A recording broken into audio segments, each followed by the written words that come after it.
Welcome, Night Owls, to the Book Club After Dark podcast, an inviting moonlit podcast. I'm your host, Danny. And I'm Michelle. We review fantasy, romantasy, dark romance, and thriller novels. All things enchanting, intriguing, suspenseful, and maybe a little spicy. Each episode features intimate discussions on captivating stories, fan theories, and more. And this is your content warning. This podcast contains mature themes and discussions that may not be suitable for all audiences. Episodes include explicit language and descriptions of mature romance, as well as depictions of violence and other intense subject matter. This podcast is rated R for mature audiences. Listener discretion is advised. Yep, and going forward from here, I don't know what spoilers we're going to have because we've got a guest tonight. So I don't think that's a great spoiler warning because we didn't tell you, but I don't think that we're going to spoil anything this time, actually, Michelle. So I guess there's no spoiler warning. We'll just move on. Let's get cozy because the best stories are told after dark. Yeah. So on that note, tonight we are interviewing a Bookstagram book talk influencer. You may have seen her around. I'm actually for sure you probably have. It's Nicki Kupps, and we can find her at Kupps Reads on Instagram. So we're really excited to have you, Nicki. Why don't you introduce yourself? What's going on? How are you? Thank you so much. I'm excited to be here. Yeah, I'm Nicki. I'm your friendly neighborhood redhead dark romance girly. I don't know what to tell you. You've probably seen me yapping at 3x speed on TikTok or Instagram somewhere. But I just am a book girly who started posting videos online. And now I get some really cool opportunities to go to book events and meet some of my favorite authors, which is wild, and talk to you guys. Yeah, we're so very excited. Glad you're here. Mm-hmm. Yeah. Awesome. So talk to us more about how you got started. Was it just a whim of, I'm just going to start posting things, or was there an inspiration? Tell us all the dirty details about how you... Give us the lore of Nicki. So we want to know. All right. This one is for my woo-woo girlies. I am big into woo, energy, and manifestation. And I work a 9-to-5 in advertising. I've been in my company for 10 years. And a few years ago, I had this moment of, I don't know what I'm going to do for the rest of my life, but working a 9-to-5 isn't really what I want to be doing, but I don't know what I want to be doing. So in trying to figure out what that was, I'm like, whether it's starting a business, whether it's doing something, I knew that I was going to have to get comfortable on camera and putting myself out there on the internet in whatever capacity. I tried 4 or 5 different quote unquote businesses. Nothing went anywhere. It was fine. And I found this manifestation coach who was doing 31 days for her birthday in March of 2024. And she was like, hey, if anyone has some goals that you want to achieve, do this with me for the month and I'll send you emails every morning and we'll meet once a week and it'll be super cool. And I was like, okay, I want to get comfy posting online. And I have always been a reader for literally since I was a child, to the point of when I was a child, my punishment wasn't my TV privileges getting taken away. It was literally my book getting taken away. I wish that was a joke. Love that. So yeah, it was something. My mom loved it. So anyway, I did these 31 days and I was like, I'm going to just post on TikTok talking about books because that was something I've always known. And after a couple of weeks, I started to become friends with people and mutuals with people and realized that I actually liked it, not just the goal of getting comfy on camera, but actually talking about books and being a part of the bookish space and being able to make friends and expand my social circle, my life. And at the end of the month, I was like, I'm not done. I'm not doing this only for 31 days. And I kept going, and 2 years later, I'm here. That's amazing. Okay. Long story long. That's how I started. No, but I think, what are your thoughts on that note? Follow-up question to that is what are your thoughts on consistency? You post about that topic quite a bit. So for those who don't follow you, first, where can everyone follow you and all your stuff? And then second, let's talk about consistency a little bit. Yeah, so I'm on pretty much every platform. I'm on Instagram, TikTok, YouTube, Facebook, and Threads at Nicki Kupps Reads. I think except for Facebook. That might be a different random number URL, but it's all in. If you go to NickiKuppsReads.com, you can find all of my links there. And I think consistency is huge, partially because that's how the algorithm kind of continues to feed people towards your content, because the more you post and the more you engage and basically the more you feed the algorithm, the more it's going to feed you and give back to you in some regard. And I say that term very loosely because the truth is none of us know what we're doing or how the algorithm works. We're all making it up as we go. But yeah, truly. And okay, have you experienced the phenomena of, I'm just going to throw this thing together and I'm going to put it up and I like it because I like it. And it just explodes. And then the thing you think really hard about, you're like, this is really good content. This is 100%. really meaningful. people are going to get so much out of this. And you post it and it does nothing. Nobody looks at it. You're like, what it's the ones happened? that you say, screw it. And I kind of like that mentality. I've heard the fuck it mentality does better than this is going to work and trying to be like toxically positive, even though I am toxically positive. But I feel like the fuck it mentality works because you're saying, okay, I'm just going to post it and I don't even care what happens. You are quite literally detaching from the outcome and saying, I don't care what's going to come of this. I'm just doing it because I think it's the right thing to do. And I'm also a firm believer in being your own target audience. I am my own target audience. I will watch my videos back and I sit there and laugh and I think I'm hilarious. And I'm sure most people don't, but I'm having a good time. So I think it kind of works for me. Hey, if I you love that cheer mentality for yourself. because a lot of times people aren't going to be positive to you all the time. So as long as you're being positive to yourself and you're like loving your energy, then when you do get that negativity or the algorithm fails you, because it does that all the time, it still is a meaningful thing. It's still meaningful content because it's meaningful to you. Yeah. So the algorithm has been failing me on Instagram in the past few days. I did post a video talking about a friend sent me a reel that was basically like, oh, don't you hate when dominant men aren't dominant when you want them to be dominant? And I talked in a video about that. I'm like, my friend sent me this reel. And I was thinking about that time that I was hooking up with a guy and he was like, what do you want me to do? And I'm like, I want you to tell me exactly what you want to do to me. I want to do whatever you want me to do. I'm like, no, I want you to tell me what you want to do to me. And I'll do whatever you want me to do. And I'm like, oh my God. And I like rolled over. It was like, I'm done. And I posted this video on Instagram and it's at, I don't know, 100K or something. But the audience that it has found is not the target book girly demographic. Oh, no. It's found the men. Found the men who are like, you didn't tell him what you wanted and he's afraid of doing something that's a felony. And then the girls are in the comments and they're like, did you listen to her video? She told him to tell her what he wanted to do, not to do it, not to have free reign, also, not like, to do. But also, like, why would it be a felony, gentlemen? What's going on in their head? What is it that we want to do? Why is this a felony? I don't understand. Yeah. The algorithm is shocking. Usually on your side. It depends on the day. Oh, man. Yeah. Yeah. But I will say. And actually, that reminds me. Okay, yes, I have a follow-up to the follow-up, which, again, is going to be totally shocking for Michelle because she's been down this road with me 100 times. My follow-up to that is there was a video you posted where it was related to this, but it was like a different video. This was a while ago. I think was whenever I first started following you, probably about a year ago, something like that. And you had to make another video and say that video did not hit the market or the target audience I had in mind. And now I need to make another video. And I can't remember for the life of me what it was. But let's talk about your experience with that and with maybe predatory comments you've had or maybe DMs that you didn't want and how you navigate that and what that's felt like. Because I think sometimes the fear of getting started can be like, what is that going to be like if that happens? And how do I navigate that? And what do I do? Yeah. Okay. No, it's totally scary. So that one, I don't know if I ended up posting a follow-up. Oh, was it about the good dog thing? Yes. Oh my God. Okay, that's one of my favorite videos I've ever posted. I'm not going to lie. I was so proud of that. So walk us through the story of that and then the aftermath real quick. The story is, and this is also my advice to anyone who wants to start, like I have ADD and I'm like, ADHD is your superpower. That is going to be the reason for your success on social media because I think that people are so used to, and I've made videos about this too, public speaking is that we think of as public speaking is talking very slowly and enunciating and being very solemn almost. And on social media, that's not going to do anything. That's going to be the reason you don't succeed, honestly. You have to let your personality through. You have to be authentic. You have to like be yourself and let that shine. And the way that I explain that is I let the intrusive thoughts win. That's how I come up with half my content. I just let the intrusive thoughts win. So this was one of those instances where I was like, I have an intrusive thought. I'm going to put this on the internet because that's always a great idea. And the intrusive thought was, do you think men ever get a female dog so that they can go out in public and walk their dog and say good girl and see who looks up? Because like I'd look up. This is a valid question. I'm by that. And the men found that.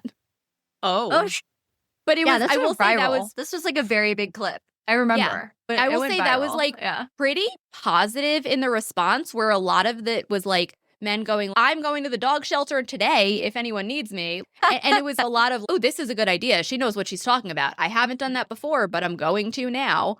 And that kind of took, I don't want to say took off, but did pretty well. And there is a guy who, I guess he has built, or at least most of his platform right now is basically doing reaction videos. So he did a reaction video to that one of me. And that one went like millions of views viral. I had multiple friends sending me his video going, hey, someone sent this to me without even knowing that I know you. And like, it was very surreal. That's wild. Yeah, it was very weird. And he actually recently reposted that. And I was like, this is great that you're sharing it, but can you tag me, please? And thank you. And he ultimately did. So that was a good thing. And I'm glad he responded accordingly. But yeah, so that was a favorite kind of viral video that I did end up responding to going, wow, this did better than I thought. Or wow, this reached a different audience than I thought. My target audience is myself. I'm a book girly. So when I do these silly videos, they're intended for the book is for it to resonate. And like, sometimes when it reaches a different audience, I'm like, oh, I forgot there's other people on the internet over here. Yeah. That's great. I have one experience with that. And when Steven, who you know in person, who we have yet to meet in person yet, loves to remind me of every time they're on the show. And I made the mistake of telling them about that one. We had one, I had to take it down actually. I had one viral reel that I took down when we first got started that I was warned about. Michelle warned me about this. I warned very her. thing. And she warned me. I'm so scared. And I was like, surely they can't be that bad. It's barely anything. It's not even going to be a big deal. So I wanted to film a reaction video of me finishing a Carissa Broadbent book. It was 2 books ago now. I wanted to finish with my reaction because it's a cliffhanger in the next duology series. So I was like, oh, I'll film myself reading the last chapter and just my reaction to what's about to happen. And so I filmed it, thinking nothing of it. I post it, and I didn't even think about it really, but my toes were in the shot. I told her her feet were in the shot. Her feet were in the shot. I'm like, no, you shouldn't post it. Your feet are in the shot. She's like, or put a sticker on it or something. It's fine. No sticker. And it was like, it was all far feet. away too. It was like, it wasn't that far. Her foot wasn't like, it wasn't front zoomed center. in. It wasn't like right, the but the focus feet people came of the video at all. They came through, found her in force. Oh, they Did anyone offer you money? And then like all these extra. No, one guy said my feet were AI. He's like, those are too perfect. Those aren't real toes. There's a 6th toe in there. I'm like, sir, there's definitely not a 6th toe. And I appreciate the compliment, but oh my God. And then I had a whole bunch of emojis that I didn't know what they meant. For those listening, I'm doing this thing with the hands. I don't know if you guys have seen this where you open your hands. Have you seen this emoji? There's an emoji, like you'll look at it. You'll see it when you go on your phone later. You'll see. And it's like this, the hands are open. I didn't know what this meant. So I had to ask a guy friend. I'm like, what does this mean? He wants you to put your foot in his hands. He's asking you to hold your hands. What your has foot. come and to I was the like, internet? So actually I worked out that these people were sending their people because all the comments we were getting were just about that. And then we were getting DMs about that. And I was like, all right, I'm taking this down because this is not it. Not our intended audience. Yeah, no. And like, I know all engagement is good engagement, but is it really? That's uncomfy. A little uncomfy. I got a kick out of it, but obviously not my feet. Pun intended. Absolutely. I'm so proud of that. On that note, I was actually going to follow up a question because you had mentioned that the initial person who reacted to your video, he didn't like tag you or give you any sort of like shout out or anything. Does that happen often to you, and how do you navigate that? So that's the only time that I've experienced it that I know of, honestly. I suppose it's definitely plausible that it's happened and I don't know about it because if I'm not tagged in it, I wouldn't know, or unless people are sending it to me. I had at that point like commented on it with just like oh, hey, look, that's me. And some people will like it. And then I went and found it on other socials, was like, as the girl in the video can confirm, like whatever, things like that, and try to do like a little thing. I said earlier, I'm toxically positive. I am. I really try to be as positive as possible. I think it genuinely comes back in terms of karma in general. And like, I'm just a generally positive person. So I was kind of like, okay, like hopefully it'll be fine. And then when I saw it reposted, which was within the past month probably, I saw it as like on Instagram and I was like, that's me in a filter I've never used, and it's not my page. And I'm sitting there scratching my head, like, what happened? And I realized that it was posted within 21 hours. It said 21 hours ago at the time when I saw it.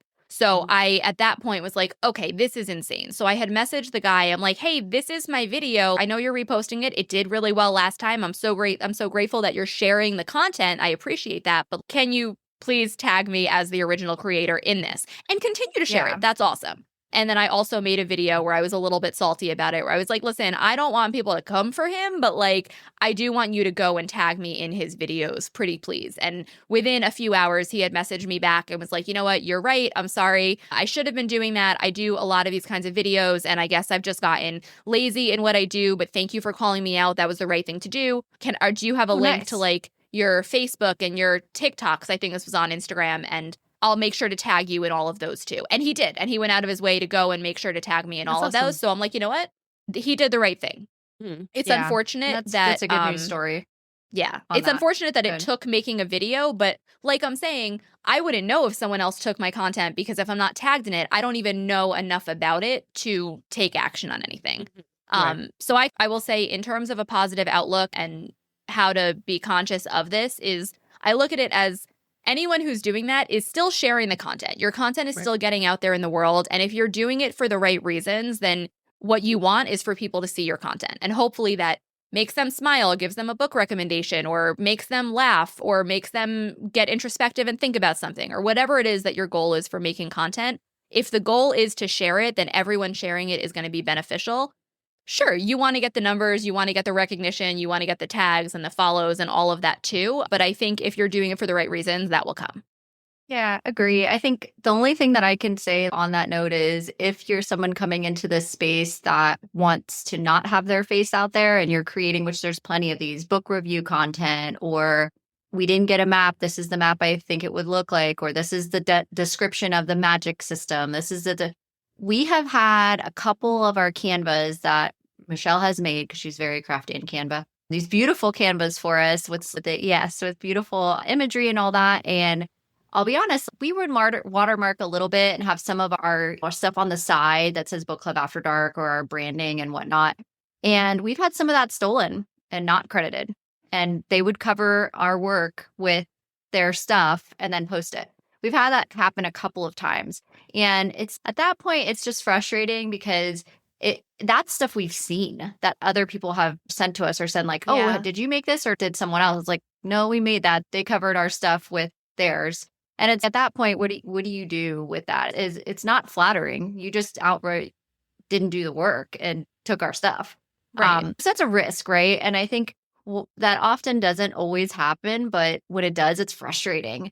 And it makes you not want to continue to post that type of content. And I think that's a valuable piece to this kind of whole conversation we're having on the subject, is once you start posting, you start to figure out what works for me, not what does well, but what do I feel good about? Those types of feelings kind of come up. And while it's flattering that they took basically Michelle's work, but they're taking it for their own gain. They're not taking it because they're trying to give us credit, or they're trying to give you credit in this case for the viral video. The initial reasoning behind it was, I think this will do well and it's not mine. I'm going to take it and repost it and make it my own and not credit anyone. It's so hard though. And I think some people are afraid of doing that and having the wrong online etiquette in what they're doing. And I will tell people, like, I do content coaching on the side, and like, I will tell people, it's okay to, if you see someone who does a video that you like and you like their trend, if you're taking it word for word, if you're going to do that, at the very least, tag it and go inspired by. If you see IB in the bottom of a caption and tag someone inspired by, as long as you are giving someone credit and saying that, or reference it and go, oh my God, I loved their thing so much that I had to do it also. I think as long as you are tagging someone in it and giving them their props, that there is nothing wrong with, again, sharing the content that we like to share. But if you're taking it for your own gain and not giving credit, listen, it happens by accident sometimes, and hopefully that can be corrected. I think that happens a lot with viral reels, like things that are like music clips, or somebody does, I can't think of one off the top of my head right now, but there's a ton of them out there. Yes, like any of the trends. The person who originally did the trend gets lost almost immediately. And unfortunately, it becomes such a viral trend that you don't credit the person, because it's become such a viral trend that you're just doing it because everybody's done the one example of that sound clip to whatever the thing is that you're doing, or that dance to this, or whatever the thing is. So yeah, I agree with you. We do our best to credit where we can, but a lot of it is there's in copying. There always has been. Like, the greatest form of compliment is to copy someone else. And so there's always been that phrase repeated of, if they copy you, then take that as a compliment. And so we do. I think we take it in stride. And there's just moments that can be uncomfortable. And I thought it was valuable to talk about that specific piece with you. But on that note, what has been your favorite part about being an influencer? And then on the flip side of that, and maybe you already answered this question, what would be your least favorite part? My favorite part is all of it is totally cliche, and that's really not a helpful answer. But I honestly, this is going to sound interesting, but like, my favorite part is who I've become for doing it. Like, I started posting on social media to get confident on camera, or not even confident, to get comfortable on camera. And in doing so, I have learned and grown a confidence that I haven't had since I was a teenager. I was a weird little teenager, and I loved who I was as a weird little teenager. And now I'm like a weird little teenager in a 30-something body. So I kind of feel like I have come back into my own. And I'm big on like personal development in a lot of ways. And there's someone I follow, his name is Justin Schumann, who used to talk about how you find out more about yourself when you're recording yourself talking to the camera, when it's just, and he would say, just you and the big red button. And I thought that was so interesting, because it's true. And I match the energy of whoever I'm talking to or with, or in person with, or whatever that is. So when it's just me and my phone and I'm talking to the camera, I have no one else to bounce the energy off of. And I kind of peel back a lot of those layers and figure out more about who I am. And I've just gotten to know myself in a way that's better than I expected to, especially for doing something like silly TikTok videos. But also getting to go to events and meet people is really awesome. And going to events and having people come up and know who I am is absolutely out of my wildest dreams. I never would have imagined it. And I love the fact that I have had a positive impact on people. Yeah. As for All right, least Michelle, I'm going to favorite- ask you that question too. What's your most favorite, now that we're on the subject? I know Nikki's our guest, but then I was like, what's No, I wanna know yours? what I don't yours even, are. like, I don't even know. I want to know. I guess now I feel like on the spot. I made these questions, like not even thinking about what I would say to it. Honestly, so being like a book nerd, and my degree's in English, and I always hated talking to English degree people because they're all snobby. Not all of them, but a lot of them with their literary majors, and all they talk about is Shakespeare. I won't be offended. It's fine. No, I'll explain my degree in a second, though. Okay. And like full on literary degree, like full literature. I got really frustrated with a lot of like my classmates because all they wanted to talk about, cool, we all read the Norton Anthology of Shakespeare. I don't want to talk about that. From graduating college, I didn't really have a lot of like time to read, and then I got back into reading with Danny, and I found I'm able to actually be a nerd and talk about book stuff. And then I was able, like, getting comfortable with her talking more about like books, and then we had our own book club where we could talk about books to people. And now I'm like, because I'm very introverted, and now like it just sparks conversations with people, and it's allowed me to be more social. And I've worked, this is 8 years in education, so I've unfortunately had to be like really social all the time with a lot of different types of people, but it's not talking about things that I want to talk about. So now I've been able to really build friendships or just have conversations comfortably with people about books. And we're talking about Wingspan and really silly things that you can just mention to someone. Like, I was at my daughter's preschool, like helping out plant stuff, and I had my book club after dark hat on, and so we just started talking about like the new like Fourth Wing book that is gonna eventually come out. And so I don't know, it's just, you realize your world is a lot bigger than it is, and that's hard for an introvert to think there are other people like me. Like, I just want to be in my own space, and this is how I think, and this is how I feel. But really, there are so many other people that have the same thoughts, feelings, emotions, and interests as you. So I think that's my favorite part about being in this bookish space, how it's expanded the community that I have. That just gave me my mystery Q&A question for you at the end, Michelle. Oh, right no. That's In the old terrifying. noodle. In the noodle. You got to wait for it. You're going to have to okay. wait for it. Okay. I guess I can answer my own question. Yes. So my undergrad is in filmmaking and marketing business. And so when I graduated, I didn't actually end up during the time I graduated, we were in a big recession in our country, and I didn't really get to do a lot with it. I ended up going strictly to the business realm, worked in corporate, did a number of other things with my career, got my master's in something totally different, and it just fell to the wayside. My love of, I've always been a reader too. It was always an outlet for me. I waited for all the Harry Potter books to come out, the whole deal. I didn't wait at the midnight release because, again, introvert, but I did get them same day. The next morning, I was there. And it was something I always enjoyed. And then when I got reintroduced, it was actually to Serpent in the Wings of Night, was like my first romantasy back into, it was before I read Akatar. That was the very first one. Read that, and I just was obsessed from there. And I hadn't read in so long.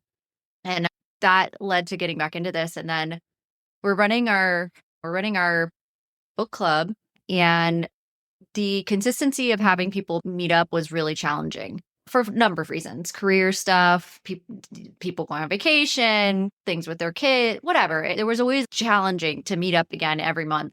And so Michelle and I were talking about it, and I was like, man, I need a creative outlet. I want to do something creative again.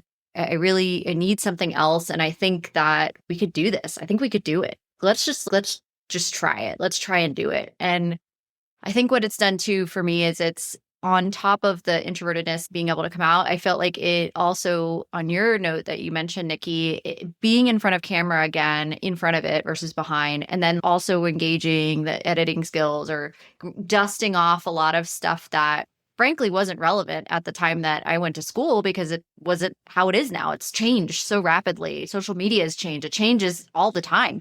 Algorithm changes, all the things. I just loved learning something new. I think I've always loved to learn. And I think that this community is always evolving and changing, and social media is changing, and things that are offered are changing. And I would think that when we talk about this with events, I'm sure you've noticed the initial first start of the bookish community and events was like slow. And we didn't know if it was going to take off. And it was post-COVID. We're reading. Is this going to really be a thing? Are we getting back into reading long term? What's going on with this? And I think Michelle and I just really realized that, yeah, there are other book podcasts, but who is like us? Nobody's exactly like us. Nobody's going to put a show together exactly like us. Bookstagram, there's tons and tons of influencers out there, Nicki. And on that note, I'll have Michelle ask the next question, but I think this leads us really into a good question about feeling oversaturation. And I think what I'm getting at, though, is doing this because I enjoy it. We know there's other book podcasts. We know there's other book influencers. We know that there's all of those things, but it's not a discouraging factor. If anything, I think the amount of value of what we've learned so far over doing this has wanted us to keep doing it. We put out an episode every week. That's not an easy thing to do. It's a lot of work. It's not. Yeah. And so you can find that value in it, but I'll let Michelle ask the next question. I will say, though, what you were talking about in terms of there's other podcasters, there's other content creators out there, all of that stuff. I'm very big on, if someone else is doing it, doesn't mean I can't do it. If someone else is doing it, it means I can do it too.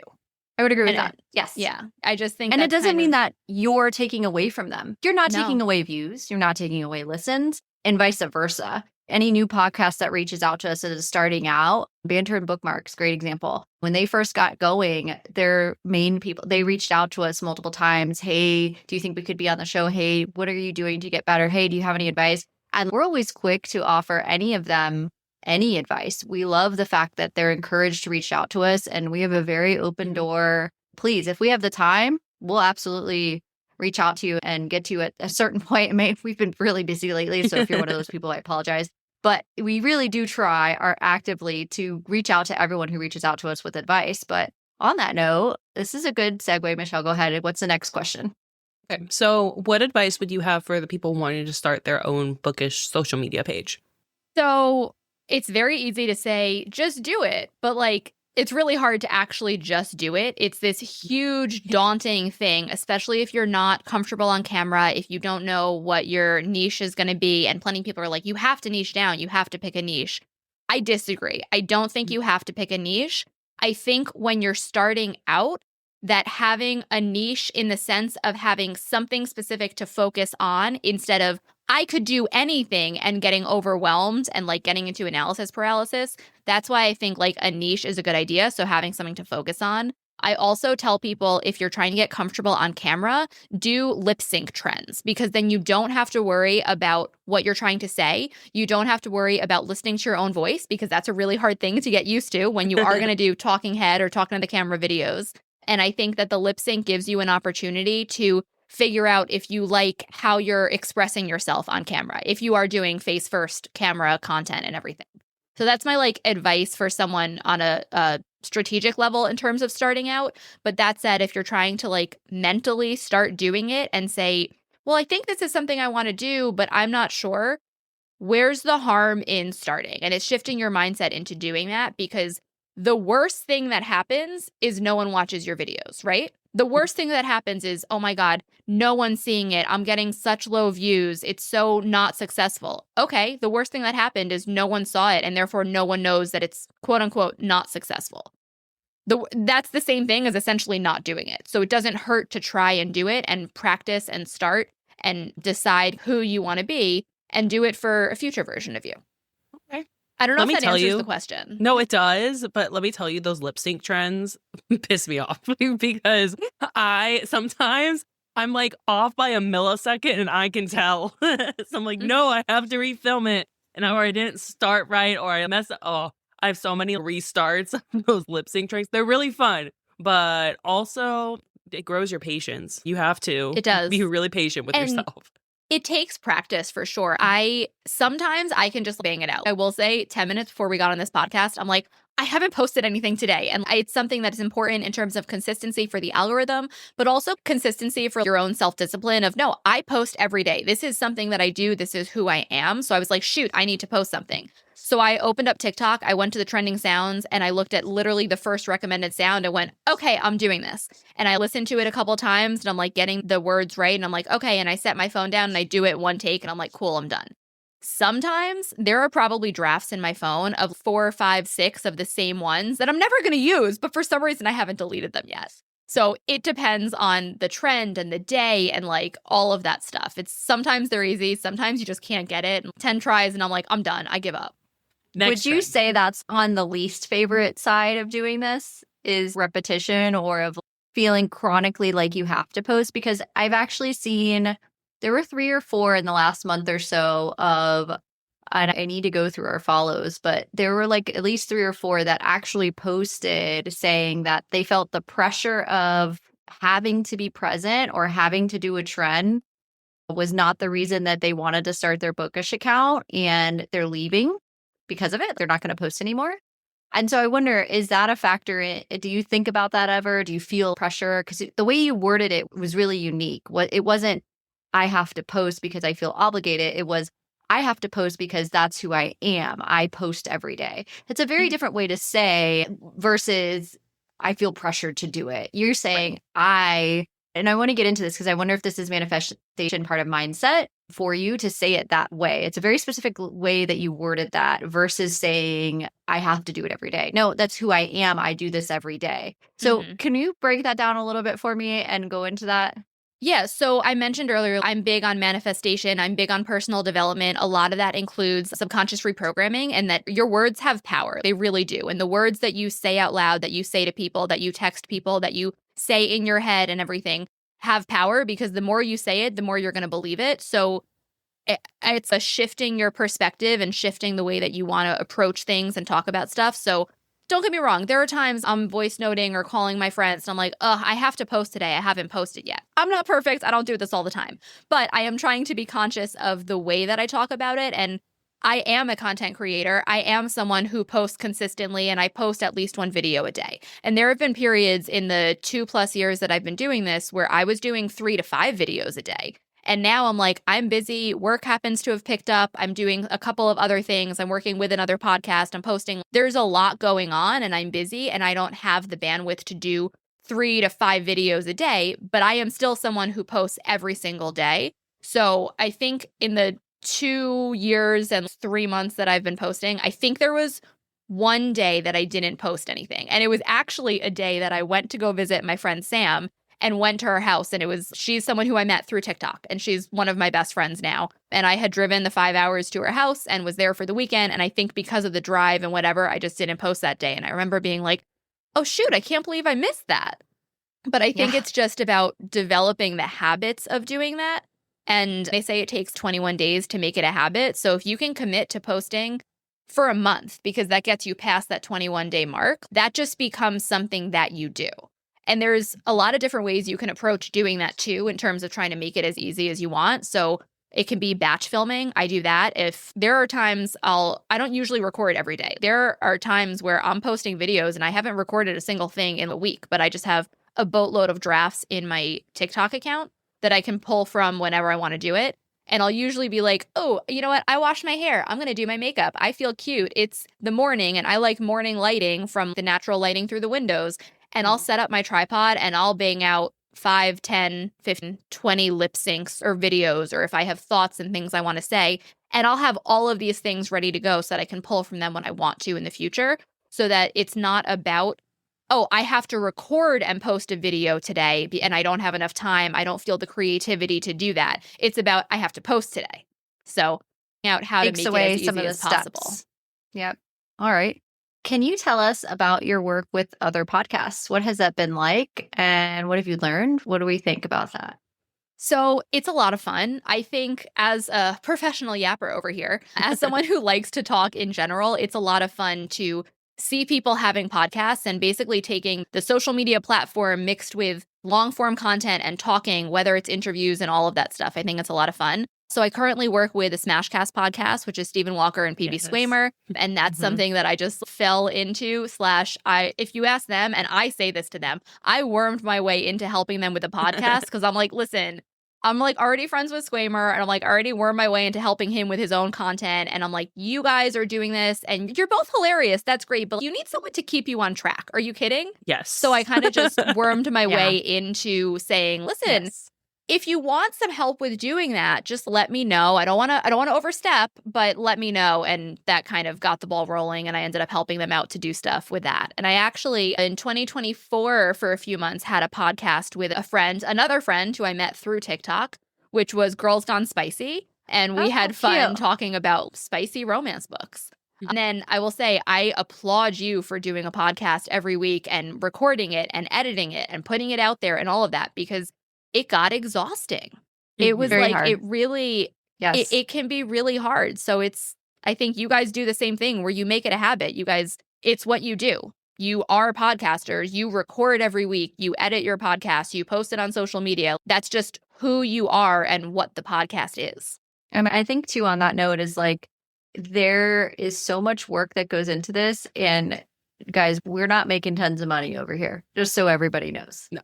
This is not an incredibly lucrative business. Podcasting is very hard. There's a lot of competition. I think I don't want to ever say it's more challenging than social media, but I think in some ways it is, because in social media, you can just do a quick 10-second video. There's not as much work involved with this, because we also have to do the social media piece too. Not only do we have to do latest trends on social media, we also have the show and we have to promote it and we have to get that out there. And I think on that note of what does it take and what do you want to do to get started, something I always tell a lot of the podcasters is that don't expect that you're going to make maybe anything for a while, and be okay with that. And what I've seen, unfortunately, is we'll tell them that and they're like, okay. And then they can't do it consistently and they'll fall off. There have been, since we started, dozens.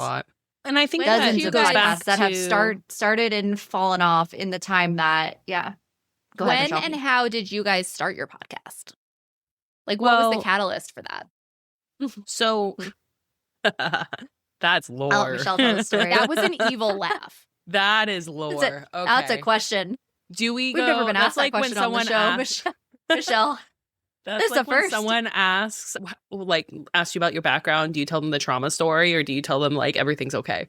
No, I want the trauma. Please tell me the trauma. Oh, jeez. Okay. Well, okay. So I think it's time. We originally started as a 4-man team. Yes. And we had friends who really we talked about the podcast and whatnot because we or talking about creating something because we had a book club together. And then these friends were like, no, let's do the podcast. Let's do it. We can do it. And like it pushed us to do it. We're going to do this thing. We're going to post regularly. They're going to do the editing and the filming because they have their own business. And all their own equipment. All their own equipment. So it was very like, professional. We're gonna do this very high-end show. Right. And we know that it's not gonna make anything at first, and we're okay with that. Anyway, keep going, Michelle. Yeah. And so that's why our very first couple months of videos look very different than after, I think, January of next year or the past year. Last year. And so we'd have to film in batches because we were meeting in person, and we had the conversation of, this isn't going to make us money. We need to film consistently, though. This has to be a consistent thing if we're going to do it because it's taking a lot of time. I had to ask off work for multiple days. We were using Danny's house, so she had to move her family so we could film. And we were taking time out from our families and everything. It's like, we have to fully commit. And everyone not only agreed. that, we had invested funds. We created the LLC, so you have to pay for that. You have to pay all your state business taxes, so we do that. Book Club After Dark is an LLC. It's a legitimate business. That's another piece of advice that we always give podcasters. Where if you're really serious and you really want to do this and you're really going in together and this is going to be a real thing for you, you have to be an entity so that your branding, all of that, like Book Club After Dark we have a trademark for that name as well. We'll talk about trademarks in the Down the Rabbit Hole segment. We're going to get into that very soon. Creatively, our just ideas weren't mashing up. It got really uncomfortable. We had set the expectation of we need to film and make sure we like edited because we had no idea about editing. That was supposed to be off of our plate, and we were just supposed to be doing like show stuff. And then the creatives, we were going to be the creatives, and I owned all the making sure the business piece was taken care of. That was me. And they were the logistics of all the editing and all the actual filming in that process. So, and then they just one day said, we're not going to film. And we have to film something else. We have to make money, which is fair. They had this job lined up, though, for longer than they told us. And they just...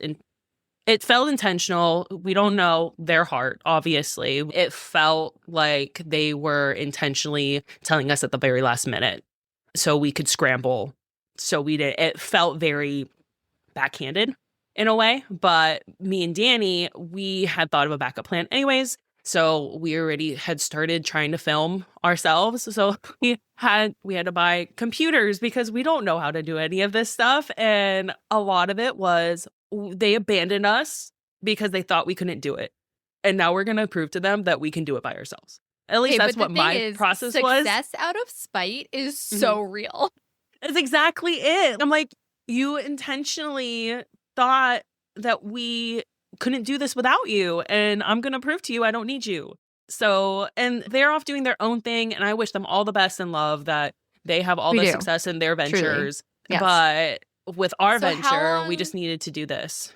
Yeah. So how long have you two been Book Club After Dark? And this the format and everything? A year and a half now. That's awesome. Yeah. It was January of last year that this all went down. So, that's really awesome. We started in October 2024. So by January, it had all fallen apart.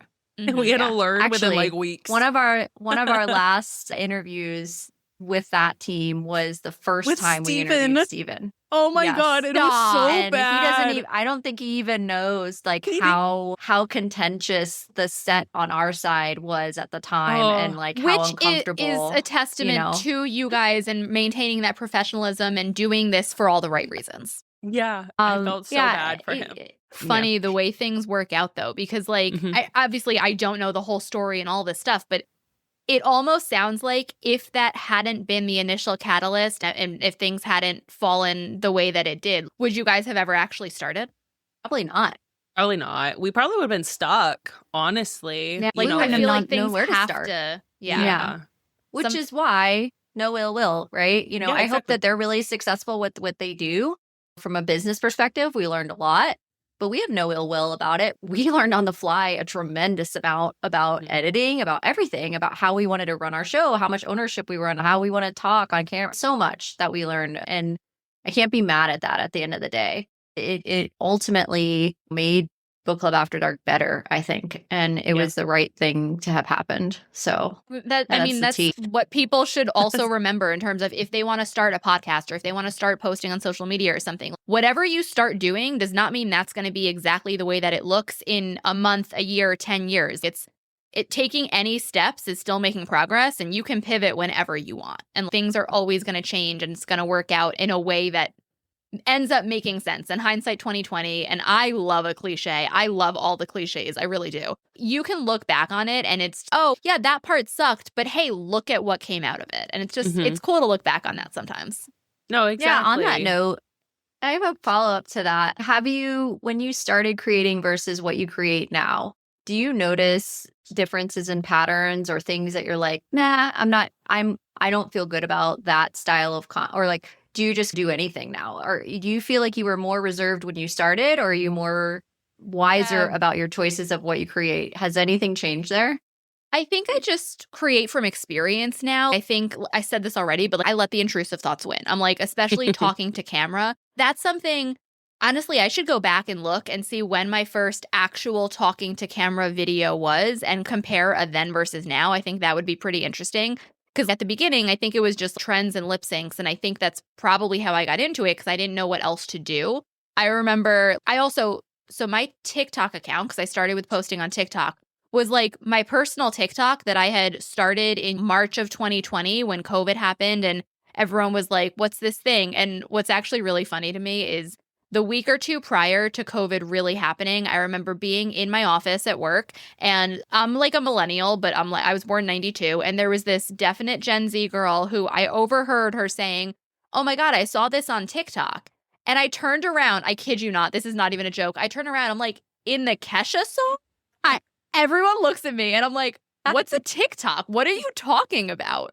And then fast forward to the fact that now I'm like on TikTok and social media. I just think that's hilarious. But I didn't know. So it was my personal account. So I had a handful of videos that if you scroll back are still there from like 2020, 2021, 2022. And then when I started in 2024, I was like, I already have a TikTok account. So I'm just going to start posting this stuff and kind of see what happens. But in terms of who I was when I started posting versus who I am now, at least on camera, I think I mentioned this also, but I've become more confident in myself in doing that. So like, I don't think I was necessarily more reserved, but I think I just didn't know at that point in time kind of what I wanted to portray and who I wanted to be and what it was going to look like. I think it just comes from practice and experience to figure that out. And there's definitely, some days where I'm a different version than I am yesterday versus tomorrow and all of that stuff too. So it's not like a linear progression of how I've changed. Like, it depends on my energy and on the day and on the vibes. I'm big on vibes. Love that. Yeah. So we're going to go into a little bit more deeper on how you've worked with Squamer and Stephen Walker. So what has it been like on the podcast, doing events, all of that with them? And also, do you have a favorite event that you've attended so far? Or some tea with a story. We love some good tea with a story. I'll have to something think you've been about to. that. Doesn't have to be necessarily about them. But I think because we've interviewed them a couple of times, and the reason you are on our show is because of them saying, Nicki needs to come on this show. She'd be great. I'll make sure we have to ask about them now because we need to talk about that whole thing and what that's been like, and specifically event related. I've seen that you've gone to several events with them, and what has that been like? And what's your experience? Yeah, no, it's a lot of fun working with them. I have had to buy platform shoes because I am 5'1" and I am already very short. And if you have met Stephen Walker or seen any of his videos, the man is not short. I'm like, Squamer's not that short either. So I have literally bought myself for an event I went to with them in February, which was in Arkansas, which was a lot of fun. And I bought these platform boots that I think ended up being probably 5-inch heels with a 2 or 3-inch platform in there, because it was a Fourth Wing themed event. So I was like, this works for the Dragon Rider. We can do this. And I walked around and there's pictures of me with them and I still look so short. And I'm like, this is insane. Are you kidding me? So what's it like working with them is I'm constantly looking up. That's always a fun thing. No, but it's a lot of fun working with them. It's chaos, but the brand of chaos. And I like being the little go-to, making sure to corral them, making sure things are getting done with what needs to get done. I have no problem yelling at them, and I am constantly poking them and reminding them and texting them. And I'm like, did you do this? Have you done this yet? Are you going to do this? When are you going to do this? And I'm sure sometimes they want to hate me and block me, but I think it helps to kind of keep them on track sometimes. I've actually only been to, so far, 2 events with the 2 of them. The first time I met Steven, the first event that I went to with them was at the Danville event in August last year. So that was in Danville, Virginia. And it was so much fun. And when I met Steven, I had gotten to the hotel already. And then everyone who was coming in from the airport got there. And eventually Steven and I look at each other and I'm sitting here. I'm like, hi. And he's, hold on, what? And he's looking at me. He's like, no, this doesn't make sense. What do you mean? And there's this picture of me going up 2 steps to Sam's at the same height as them. And my feet end at his knee. And I'm just like, this is insane. This is genuinely insane. Oh my goodness. So yeah. But it's funny because as much as I talk to them in general, when I finally met Steven in person, he's, what do you mean this is the first time we've met in person? It doesn't feel like it. So it's a really fun dynamic we have, and we all get along. The 2 of them as are chaotic at best. And since I feed off of the other energy, I will get a little more chaotic when I'm with them, but I will also be like, no, someone needs to put you in your place, and I volunteer as tribute. So it's a lot of fun. That's awesome. Yeah, they are chaos for sure. Yeah. Many tangents. Truly. Right. We'll be at an event next week, which as of when this airs will have already happened, but it's going to be a lot of fun at Summer Book Fest in Knoxville. So I'm looking forward to that one.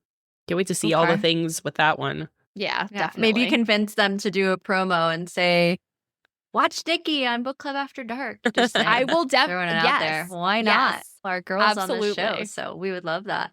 I'll just nag them until they do it. It's fine. So tell us about some of the events that people can find you at and what you have coming up for the remainder of the year. We have a couple other questions, but how do you attend from a social media creator standpoint, aside from working on their podcast, working with PB and Steven? You do a lot of stuff on your own and you go to your own events and you're part of that. What is that like? How does someone get involved in that? What does that look like when you attend? What are the expectations? Where can folks find you this year? Let's talk about that a little bit. Yeah, so second half of the year, I will be at a handful of events, some of which are with a Smashcast, which is going to be, I'll be at Book Boyfriend in August, which is in Midland, Texas, with both of them. And I will be at Love Among the Pages in September in Canada with both of them, as well as another Danville event in September with both of them. And then I, on my own, will be at Sinners and Stardust, which is a dark romance book convention in Boston in August that I'm really excited for. And I'll also be at Spellbound in the Valley in Poughkeepsie, New York in October, which is another dark romance book convention. Going to these conventions is absolutely unreal. The fact that I get to go as an influencer for some of these is just wild to me. And people will comment on the videos where I'm like, hey, who am I going to see at this event? And people are like, oh my God, you're going to be there. I have to get my ticket. And I'm like, stop. What is this? But it's so much fun. I started on Book Talk in March of 2024, and I attended my first book event in September of 2024, which was just as an attendee. And that was, I actually got my little witchy tattoo in Salem because it was getting witchy with it in Salem. And I think there has been some drama that's since come out, but at that point in time, the event was fun. And I went with some friends from TikTok who we were on a TikTok live and they were like, hey, we're going to this event in Salem in September. Do you want to go? And I'm like, you know what? I've never met you before in real person, but yeah, let's do this. And went with like book besties. So I got to meet up with friends and it was so much fun to kind of go. I didn't really know what to expect. And then the next one that I went to, also as an attendee, was Wild and Windy in Chicago in 2025. And they put on an amazing event. They do such a great job. And I definitely did not know what I was walking into. So I think for anyone who wants to attend an event, I would look up videos about people talking about what to bring and what to expect. And I would also say if you want to be there, if you want to start going to these events, and if you haven't gone as an attendee, I think that's your first starting point. I think if you want to go as an influencer and as a creator and as like an internet personality in some capacity, you have to know something about the book events first. So that would kind of be my starting point for that. But I think they are so much fun in the way that these events bring authors into the reader space and readers into the author space and give you an opportunity to meet authors, to meet new authors that you might not know about, ones who are going to come in and explain their book to you and pitch their book to you. And I left Wild and Windy with, you want to take a guess at how many books? Honestly, it was insane, and my friend had to ship them to me. I walked out of Wild and Windy. You couldn't carry them all? I flew, so that was part of it. But I had 30 books, 10 of which were pre-orders and 20 of which were unexpected purchases. Oh my gosh. Yeah, that was a lot. They have all the booths set up because we went to Romanticon in Orlando, and they have all the booths set up, and you're like, ooh, I want one of these. I want one of these. Yeah. They'll have the displays. They have the author signing. I feel like millennials are big collectors. We had the Pokemon cards. Oh, we had like Tamagotchi. We had all Beanie Babies. Look at her. Look at our book. Look at her books. To these We've got a book problem. cons is like getting your fix, getting your collector's fix. You need to have one of everything. And when the authors are there and they're obviously so passionate about their book and they're explaining their books to you and they have this, oh, what's your vibe? I've got this or I've got that. And you look at it and you're like, oh, shoot, this is all the tropes that I love in a book. How can I not? Okay, let me get this book. Look, Michelle's never looked at a pirate romance she didn't like, okay? Your girl, she sees any kind of dark romance with the pirates. She's, oh, what's going on over there? Yes, I just have to. I remember one of the booths had fishnets all over it and stuff. And she's, ooh, pirates. I was like, oh, okay, we're going over there. I don't think I've read a pirate romance. So if I were going to start with one as a dark romance girly, what should I start with for a pirate romance? We met an author. And actually, she was reading it while she was in labor. Okay, that's where we're at with this. Did that help her in the labor? Yeah, she did a video because I was like, oh, how's it going at the hospital? She's, oh, I'm doing a video right now. And she sends it to me and it's her pirate romance. I'm like, what is happening? What is going on? She's like this. Okay, so at Romanticon, Rhiannon Argadon is bloody black. Look at these sprayed edges. This is so cute. And there's artwork. So sweet too. She was really sweet. And there's artwork. So the artwork has to sell you on this book. And it's a standalone. What is that? Yeah. She just says, yeah. Yeah. I'm like, wait, what? Don't you know? Yeah. There's all these different characters. Yeah. So pirate paranormal? No. He's just large. Okay. We love a large man. Yes. And we may or may not have had some 18 plus graphic art that associated some of these books. That I had to hide in a different part of my shelf. Because my daughter will pick apart my shelf. Oh, no. Reminder, they're usually 18 or 21 plus. They are not for children. There is a reason they are not for children. Want to make that very clear. Yep. Yes. I appreciate that. I've been to ones where they've got not safe for work art on the walls and things like that. And as part of their booth, and things are out on display. So these conventions are a lot of adult fun. Indeed, they are. Okay, our next question is Fuck, Marry, Kill. So what series are we going to do this for? Yeah, as our guest. Have you guys read the Off-Campus series? No. Okay, Not Just Cakes. I know. Not Just Cakes, who was on here. So Natalie from Not Just Cakes, you've seen her. She makes all that. Yeah, she was on a couple weeks ago and she DM'd us and was like, have you read Off-Campus yet? Have you watched it? And I was like, what is that? And then now it's unavoidable. It's literally everywhere. No. They're right there. That's my little off-campus. What? That's my L. Kennedy section. Okay. I read the books. Why do we need to read it? Yes. So I read these books probably 5 years ago. And my friend who made me read the books was the one who started sending me reels when we found out that it was going to be made into a TV show. I'm sure you've seen all the videos and the reels and whatever. You know a little bit about the characters. I am a Dean De Laurentiis girly through and through. I don't care that he's a blonde man in the show. That's fine. But the books are just, they're hockey romance, but they're so good and they have so much depth. And I think the show did a really good job. I did read them 5 years ago, so there's a lot that I don't remember, even in rewatching or in watching the show now. But oh my God, it was so heartwarming to watch the show. And I'm not even kidding. I was sitting on my couch, kicking my feet and slapping my legs and giggling. And I was like, this is just so good. So if you were looking for a fun little feel-good romance that has enough drama to keep you there and all of that, it's super good. But the books, they were just so much fun. Okay. Fair enough. Do you guys like hockey romance? Or darker hockey romance? I haven't delved into it before. No. I'm not opposed to it. Because if you want not so opposed. I should really make this a video, but I think if you like Off Campus and you want the hockey romance vibes, but you want it to be dark romance, I love the series by S. Massery that starts with, I think, Brutal Obsession, Devious Obsession, and a couple of others. They are I think I've seen on those. the side. They are, you can't see them, but they're on the side over there. But Okay. those are really good and they're dark. There's a whole menu of trigger warnings, which is just one of my favorite things. That sounds good. Yeah. Yeah. With chasing, with stalking, with primal play, with safe words that aren't really safe words that are just based on their dynamic. They end up, if you say stop, I'll stop. And she's, no, don't. And he's, you didn't say stop. And so it's got the dynamic, and maybe I'll reread those. So anyway, those are S. Massery books. If you want dark hockey romance, I think that's good too. But that doesn't really help with the fuck, marry, kill. No, we're still back at square one. That's okay. These were great recommendations. So for our listeners, if you've read or watched or done any of that, if we should also partake, if you have any thoughts or feelings for Nicki, obviously leave a comment. We want to know, but it really help us with the fuck, marry, kill. So let's do. We can do. What's your favorite release coming out in August? So we can kind of backtrack from there. What's coming up? I'm looking forward to this year. Not the right one to ask for that because I'm really bad at keeping up with things. I am all about vibes. I read like when I want, what I want. I'm like, I just got myself a new Kindle. It came in the mail today because my old one is 7 years old and it's so slow. And I'm like, maybe if I get a new Kindle, I'll read some more. So I'm going to find some more stuff. No, literally. Yeah. But for Fuck, Marry, Kill, do you want to do a dark romance? Do you want to do a Bryn Weaver series? Or I was going to say if we want to do an SJM, either characters or even like across the 3 series. Okay. Across the 3 series for SJM is, I'll let Michelle pick 3. Okay. Ooh.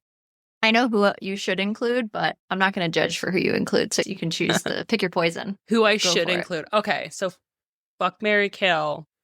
Okay, so across the 3 series, I'm going to pick Dorian, Azriel, and... The correct answer is Hunt.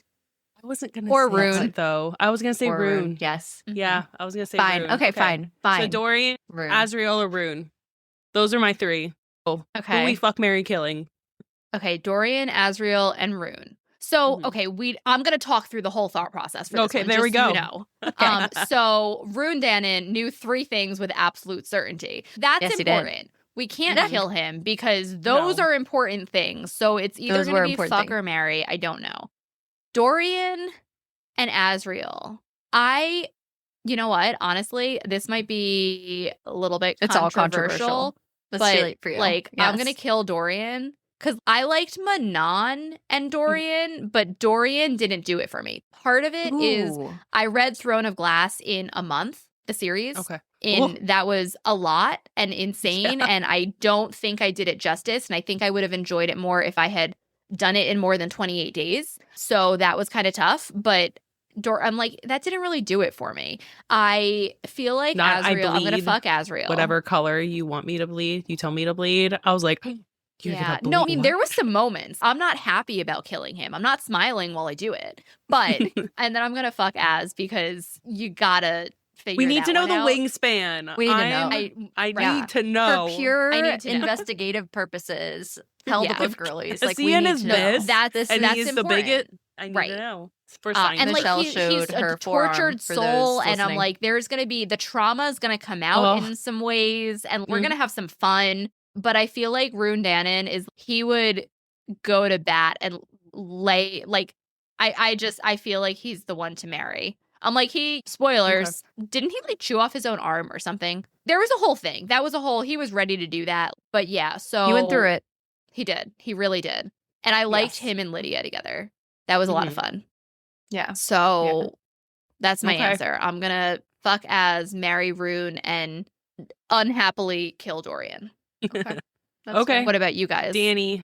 For the same reasons, I think I'm just going to concur. I agree with that whole setup, honestly. Because I feel like the whole reason, we got to investigate, number one. So Az makes sense to me. Even though Rune, we know, is the obvious we marry because we already know that story. What if the Az one, what if we investigate and there's something that's not measuring up? You know what I'm saying? But I feel like we don't have that problem, but we just don't know that we don't have that problem yet. So just for science, But we also, can marry. can he use the shadows? That Like for science, we need to know. Yes, they're under unanswered questions there, and there's a Mhm. level of uncertainty, right? Mhm. So for those reasons, yeah. And then Rune is marriage material. Point blank, Mhm. we know this already. He will die on his sword for you if he has to. So we love that for him. Loyalty to a fault. Dorian, I agree. I loved him so much, and I also felt like in Throne of Glass, we don't get to see true closure for him, and that bothers me. And I'm so hoping that eventually in one of the things that she releases at some point later, we finally get the Manon and Dorian closure that we all deserve. But I agree with you. I would agree that for several reasons that makes sense what you picked. So, Michelle. I just did my Tog reread, so I'm in my feels about Dorian because it's all fresh. Okay. It's all fresh in my head. And the amount of sacrifices he went through that, That's and fair. I would marry Dorian. Not that I All right, would. I was going to say, our guy deserves a good marriage. He does. He does. With him and Manon, it was too open door. The invitation was there, but we didn't get a clear answer. Yeah. And that's really hard because I don't want to kill Azriel. No. At all. But I feel like we don't know what we don't know. Exactly. And I feel like Rune would be a better time, to be honest, based on what we know. I know we know his wingspan, but like literally the first scene we have is Rune. He's literally, I'm sorry, like, do we remember the opening scene with him? He's so he knows what he's doing.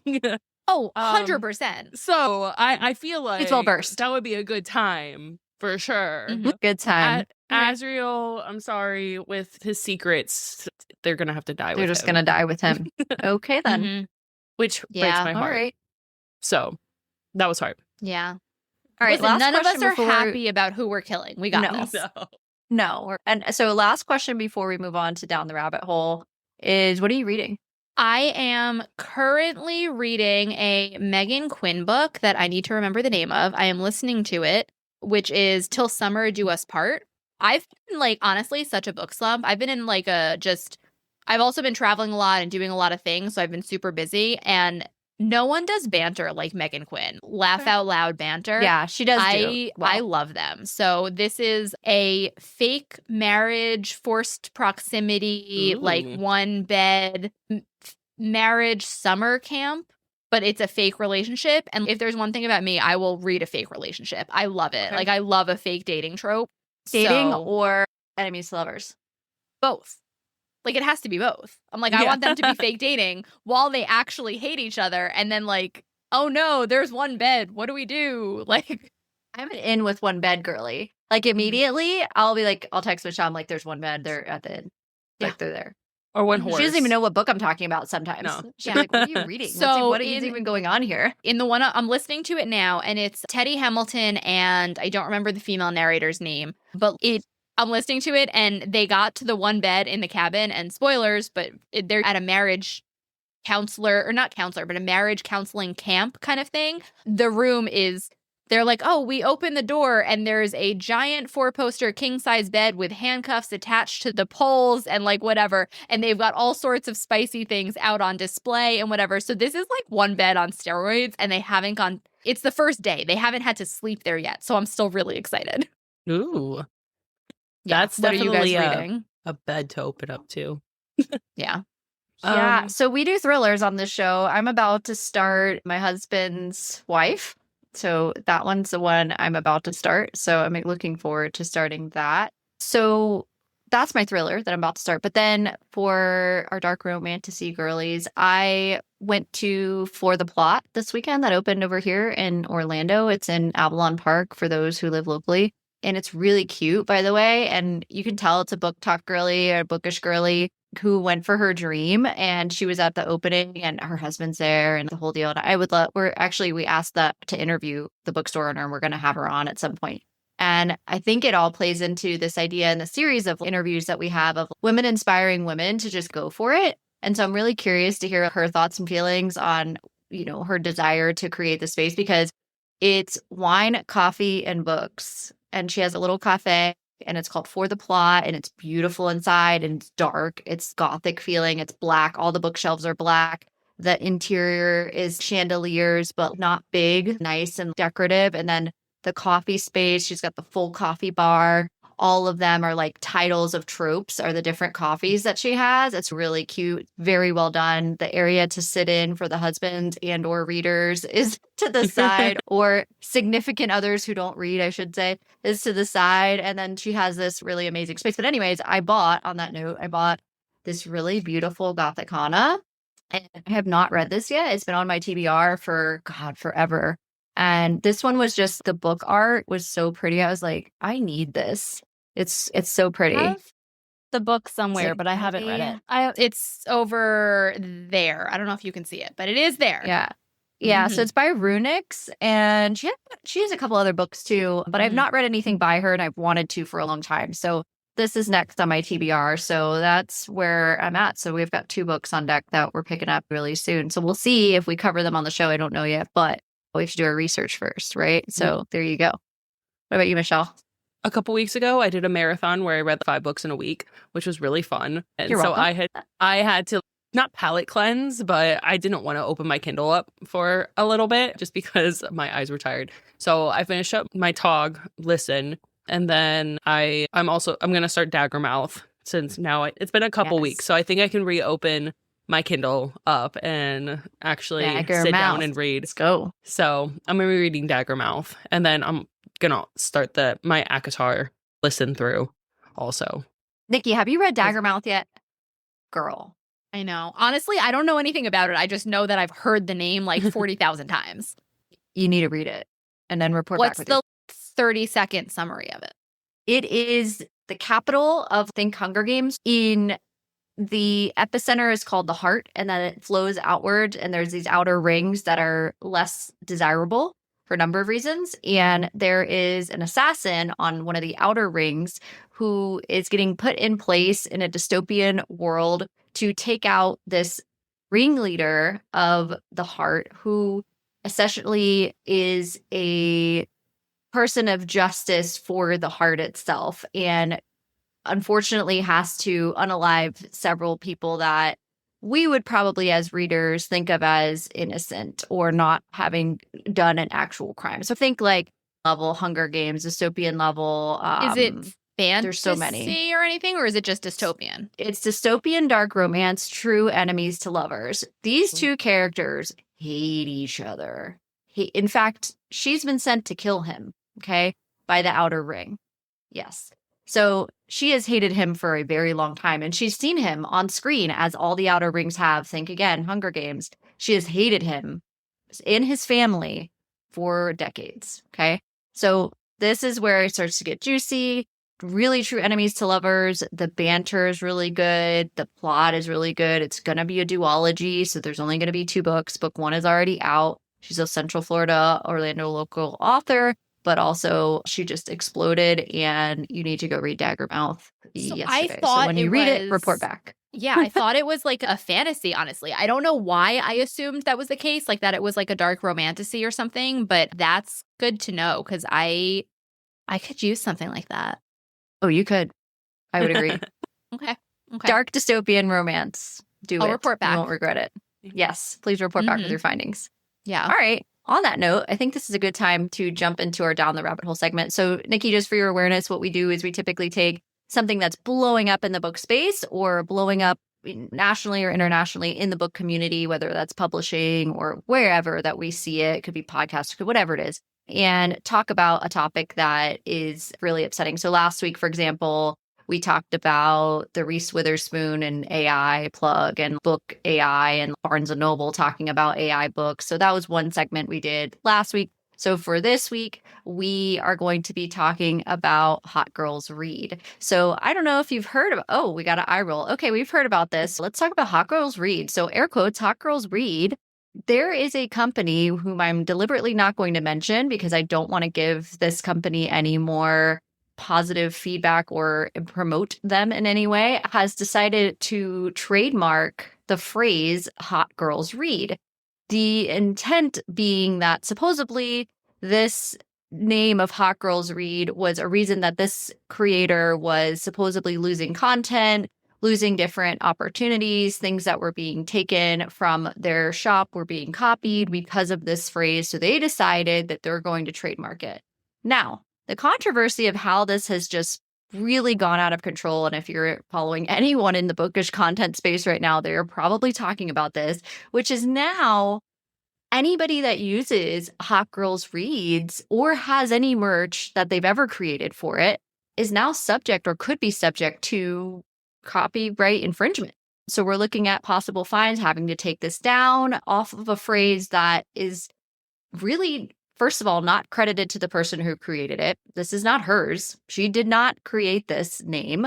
So anyway, this is kind of where the bookish community has taken this. They're running with it. I would love to know your thoughts and feelings on it. Yes, so I have heard about that, and I am floored at the fact that someone would do that. Now, I am not a small business owner in the sense of doing merch. I have a merch store that I actually don't think I've put out publicly, but I understand that when you make something, if you design it in whatever app and whatnot, if someone copies that, like we talked about copying your content earlier, that's hard. That's a hard thing to deal with.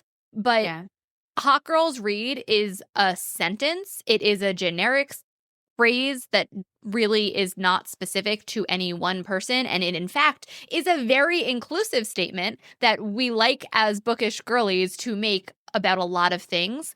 And it takes away the opportunity for people to continue to be so inclusive. And then I'm sorry, but seeing the way that people have like been snapping back and clapping back at all of this stuff is like making my little heart happy. I'm like, I'm not a little petty girl, but like I like to know all the petty things that are going on.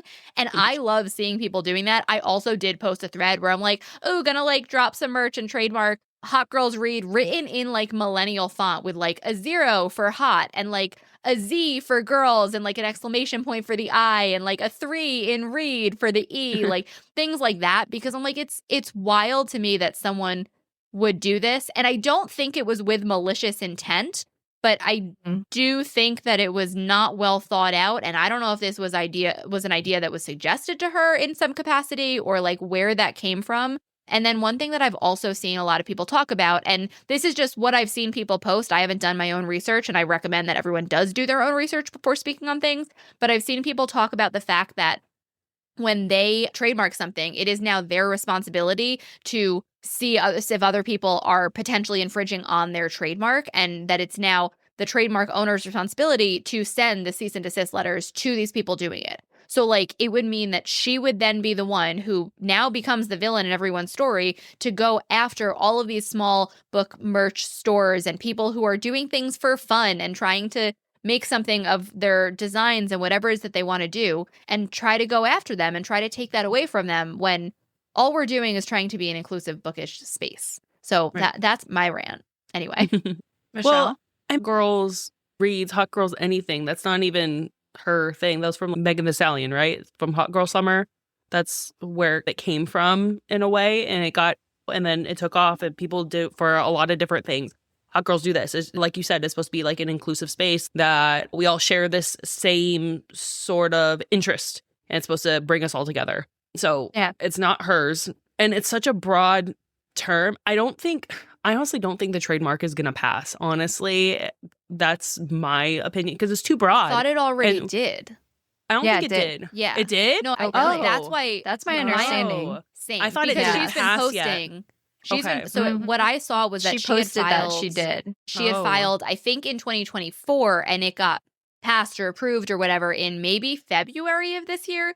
And her comment about was like, hey, just a reminder, Hot Girls Read is actually trademarked. And listen, if people were taking her exact design, I understand that being complicated, but the design was a font.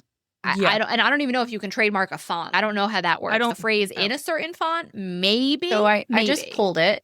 So just Nicki speaking on do your research, right? So Hot Girls Read, I just pulled it. It just got passed. So you can actually go on, there's a way that you could look up US based different trademarks. And this passed. And it's for bookmarks and sweatshirts, graphic t-shirts, hooded sweatshirts, book covers, notebook covers, stickers, adhesive notepads, adhesive notepaper, adhesive notepads, blank notepads. The list goes on. This is for goods and services specifically. And so that's kind of where it has a serial number, registration date, all that good stuff. So that's the full phrase that is actually in there and is approved as of. That's as wild of. It that doesn't say got the filing or approved registration because date, it's but yeah, such it's it's such a broad phrase. yes. So that's wild to me that even got approved because it's such a broad phrase. But it feels just money grabby. It feels like I'm gonna take, this is a popular term, so I'm gonna use it so I can make money, and then I'm gonna take that money from other people. So that's how it feels to me. But it says what's wild too is it says the LLC, and I'm hoping she didn't use her personal address, but it has an address on here for the LLC. So I'm not going to voice either of those things, but that's public knowledge, and it's risky when you're going to go and do something like this. That again, if you have a business, you should have a PO box for your own safety and security. That is the best practice. But it's wild. It's messy. And I agree with you, Michelle, that it's odd that they would approve a phrase to just be theirs. And I wonder, because whenever we got interviewed for ours, part of it too was when they did the research for After Dark, they're like, there's a lot of things named After Dark. I was like, okay, but we only want Book Club After Dark. That's it. Because that's the whole name. And they interview you. And on the note of responsibility, Nicki, to your point, you can hire an attorney when you get this done, because usually when you have it filed, you have to have an attorney put everything together for you. So there's a lot of, I don't know all the different names of the attorneys, but one's online that you can file with for a couple $100 and they'll go do it. And then they'll say, okay, we'll enforce this for you for a year. But then after that, you need to find somebody else who's going to send your cease and desist and whatever. But it's a choice. So I guess we're going to kind of see what shakes out of this. It's definitely not having the response that I think she thought she was going to get. No. I don't know how she would think that there would be a positive response, because you're forcing people on Etsy. You're forcing these small bookstores, any sort of content creator, you're forcing them to either pull their stuff that they already spent a ton of money on, or just completely redo their design or anything like that. I can't foresee her expecting a positive impact. I don't know. That's just my brain. I don't know. Also, like, it's a phrase, and I know you're trademarking it, but like, it's not intellectual property in the sense of like characters and licensing, like all of that stuff, which I know is a very different dynamic, but it's bizarre to me that you would do this. It's not like Hot Girls Read with my handle or something like that. Like, it's one thing to trademark something to do with your name or your business name or things like all of the actual specific information. This is so broad. And like you said, I can't believe it got approved when it's that broad. And there's a part of me that wonders, and I don't know anything about it, I've never trademarked anything, but like, I wonder what the process is for someone who's deciding whether or not to approve it. Did they do a quick Etsy search to see how many things are on there and go, oh shoot, there's actually thousands of items? So to answer your question, when you go through the review process, there's a couple things that you have to prove out as to why this identifies as yours.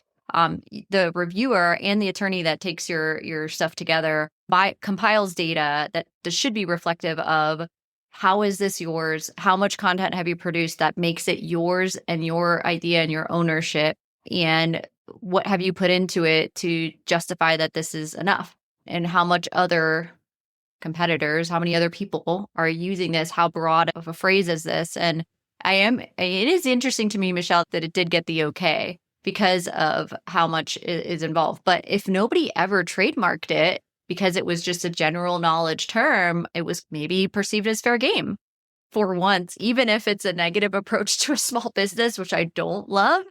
The intent of the book community is a good one. I feel like we're coming together and we're saying, hey, this is collectively ours. You're putting a trademark out and you're now saying no other small businesses. You're going to hurt all the other small businesses and all the other businesses that use Hot Girls Reads as a phrase. We can't say that anymore. We can't put it on any merch in any fashion. I read you the list.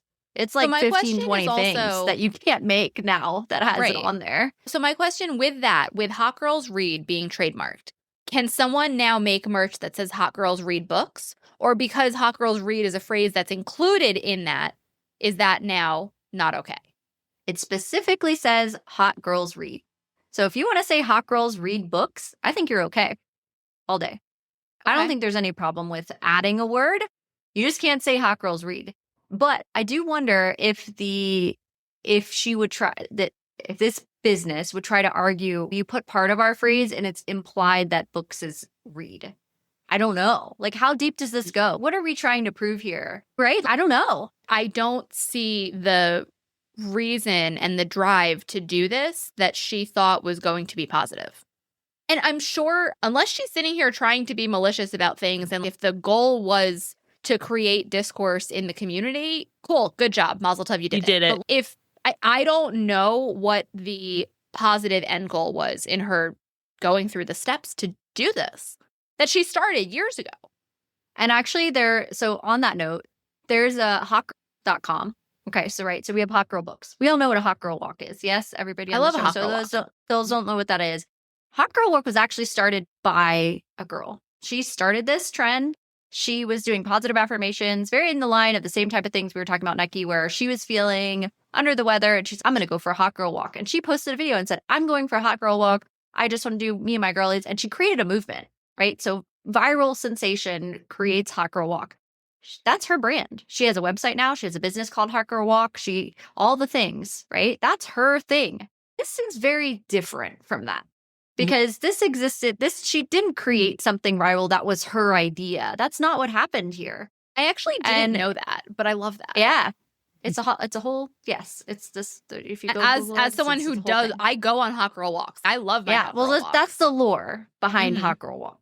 All right. But I think the reason this pissed so many people off is there is no good lore here. There is no good story. There is no, I created this, to your point, a business called this, and now everybody's taking my stuff, and I created this. That's not what's happening.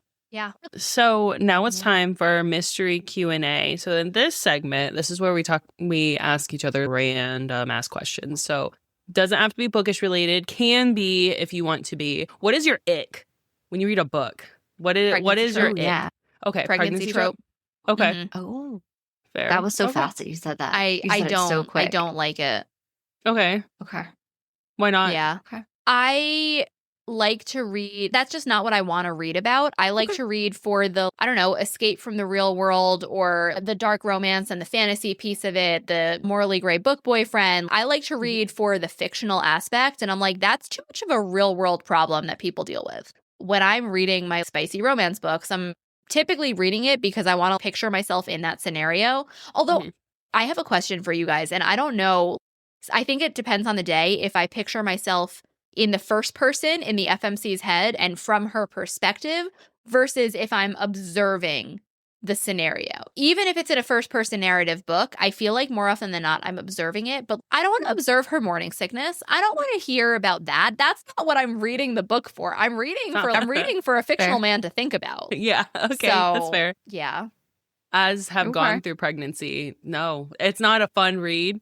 It's not fun to experience. Yeah. Okay, that's fair. That's fair. Danny, what about you? Mm-hmm. I don't like miscommunication. We've talked about this. Yeah. I also am not a big second chance romance reader. I usually don't love it. But then I have to say that's not true because the number of times that we've read a second chance romance and I was like, okay, that was a 5-star. I actually really love that. But okay, so I think it depends. What's your definition of second chance romance? Is it a second chance at romance? Is it like they were together, it got messed up for whatever reason, and now it's a second chance? Or, because I was going to say, I also feel like sometimes I'll see second chance romance, which is like they were friends as kids and then they reconnected as adults. Yeah, so I don't like the one where somebody fucked it up the first time. So I'm like, there was a reason it ended to begin with. Like, right. Exactly. Yeah. And so I actually felt that way about Caught Up initially. And then I actually love that book. So I don't know. I feel because he fucked it up in that one, like bad, did her wrong for the right reasons, but we didn't know the right reasons. And that's what was redeemable is we find out later that the reason he did what he did was the right thing. And I think that's why I came around and liked the book. Whereas I don't love even the really dark romances. I don't love when we're being mean just to be mean. I don't enjoy reading that. It needs to have some kind of reason. And even if the trigger tells me a million times and I know what I'm getting myself into, even with essay and all that stuff, like I don't want to read that just to read it. It needs to be a reason that it's there. It needs to drive plot. We need to understand why that's happening. And then there needs to be like a learning curve. And if we don't get those items, like I don't want to read essay just to read essay. That's not what we're here for. And there have been some, I won't name the art authors, but there's a couple authors I've DNF'd because I'm like, we understand that this happened already. You don't have to have it keep happening. We get it. And that's graphic. And I don't necessarily need to keep reading it. Understood. I got it. So I found out in Game On that that brat kink. I have my not thing. read Game On.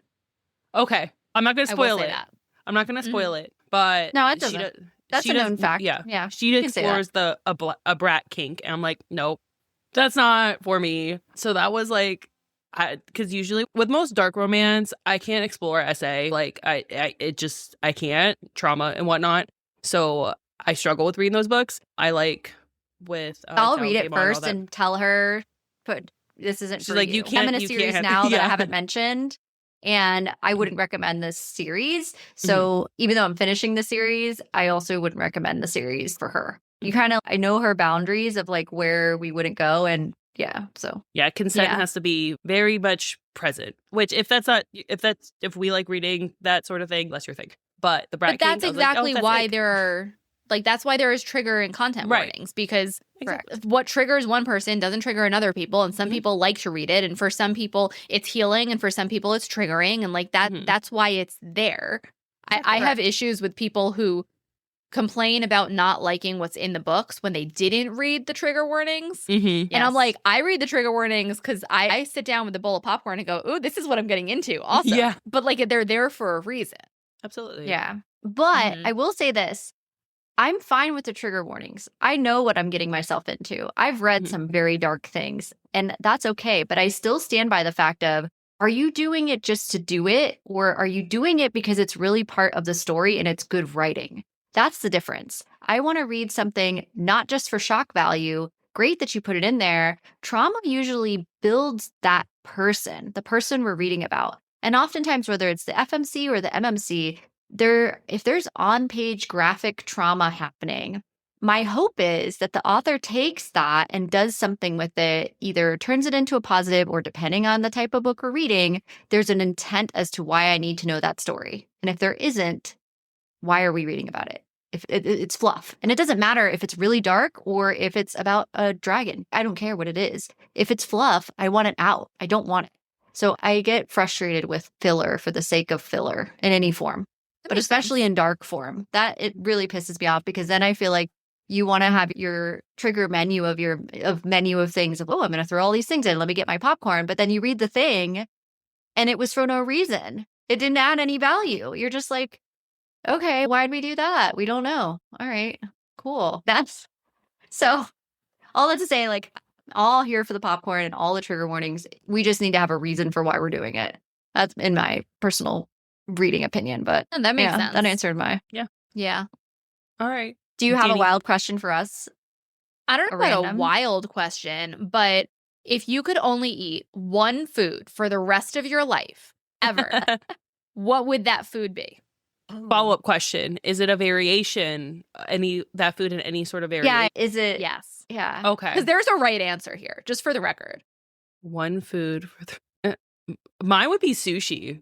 I love sushi. Okay. Oh, that's what, I don't know if that's your right answer, but It's not, but that's okay. That it would be mine. That we literally just had sushi earlier today. So I can eat sushi all the time in any Mhm. variation, because it can be cooked, can be just veggies. That's can true. be- That's fair. yeah. What I about was you, gonna say Danny? Danny, what's tacos. Okay. Because I That feel does like you have can variety. Mhm. you can make it. Okay, is a sandwich a taco, and is a taco a sandwich? Oh my gosh. This is your fault, a hot- Nikki, for it's a asking. hot this dog No, question. taco. this is my fault. I know. Okay, wait. So is Because this helps answer my question. Because now, like, what's I the can make definition lot of a more taco? Does it have to be with a tortilla? Because you could have a different type of shell. There's a Well, there's a if that's variety the of case, tacos. honestly, I burrito feel like bowl. a taco, would it be a sandwich or would it be a wrap? Or is a wrap a sandwich too? Because a soft shell taco is going to be basically the same thing as a wrap. But you can also put anything you want in a wrap. You can have buffalo chicken salad wrap, and can. is that a taco? That's made with a tortilla. I don't know. So I'm going with. Got a lot of variety. I'm going with that. Okay. That's what I'm Okay. going with. Taco. So my Okay. answer that Yeah, I what's your think right is the answer? right answer is a potato. Because Oh. potatoes can be so many different kinds of food. Okay. That's fair. Yeah. No, that's fair. Potatoes So are I was versatile. thinking, you can do so much with a potato. Mashed, fried, French fries, all the chips. things. I worry about your Yeah. protein intake, Nikki, at this point. I do I mean, worry Yeah, about you protein can have intake. me too, baked it's fine. potato with bacon and chicken on it. That's No, still a See, variation. I'm saying you can't. You guys went Okay. I can do something that's totally variety and I can have all this different stuff. I'm talking about potato is a food. Oh, okay. Oh, So yeah. that's what we. That was my thought Okay, process. Okay. Yeah. Okay, so tomato. I love a tomato. You can put tomato in everything. Tomato. You put Italian food. You can put. Is that what we're saying? We can put I mean, it you in could. stuff. No, I'm talking about literally if the Like the only object thing can be. you get to consume for the rest of your eternal life is a tomato. So much deeper of a question than I thought about. No, we're in Here trouble for the if that's the only mystery. thing I pick. Yeah. I choose an avocado. You got your fats. You Okay. got you have carbs in it, and it could be whole. I'm just thinking of like Yeah. all around healthy. What will give me all my I also vitamins think- if I can have it? I think corn would be another that's versatile. Okay, Because that it is goes into versatile, other yeah. stuff too, like corn chips, popcorn. I also the answer I want to give is chocolate, but is that a good idea? It's theoretical, You so know, you can totally yeah. say chocolate. It can be Yeah, yeah, it's it's your whole world. Yeah. My earlier question was related to time on screen. So all of us now have had tons and tons, hours and hours of time on screen. I wanted to know from a thought process perspective of what you're willing to post of yourself. What do you think that you have? What was your key takeaway of learning about yourself so far where you're like, that just doesn't, that I don't do well at that and that's not for me. I don't enjoy that type of thing. Have you had anything like that where you know that I think you already answered this with the lip syncing thing earlier because we alluded to that, Michelle. But I don't know if there was something else where you were just thinking, this wasn't even going to be my question. I rephrased it because I thought more about it and I was like, it's long-winded. But that's my short question is, now having been on screen so many times, is there something you veer toward creatively where you're like, I want to do this more, or I really can't stand these types of things to make? I need to get better at. I want to do more, just like candid reels of the like Nikki, you were talking about how you let your intrusive thoughts like run out. I feel like that I want to do that more as someone who's been like an introvert and came from a family where like we don't talk about our feelings and things and whatnot. Like those are inside thoughts. I want to be able to do that more. I was doing that a little bit when I first had my son, just because I didn't have time to put on makeup or really look cute or anything. My shirt probably had throw up on it. I don't even know. So I wanted to do something. I want to do more of that. I feel like I liked when I'm more authentic instead of doing a bit or doing like the more lip sync. unplanned. Just, Yeah. Or Here's like my maybe thoughts. day-to-day. This is what I'm making doing. coffee right now. Whatever. Yeah. Here's my thoughts about this. Okay. Yeah. Right. That's my Nikki? answer. I think I get to explore a lot of different forms of content. I will say I don't think there's really stuff that I don't do. I mean, I'm sure that there is, but nothing really comes to mind because if I haven't done it, it's probably because I haven't either seen it or haven't wanted to do it yet. I like the idea of doing more skit style, planning out a little bit more, because I will say most of my content really isn't very planned out.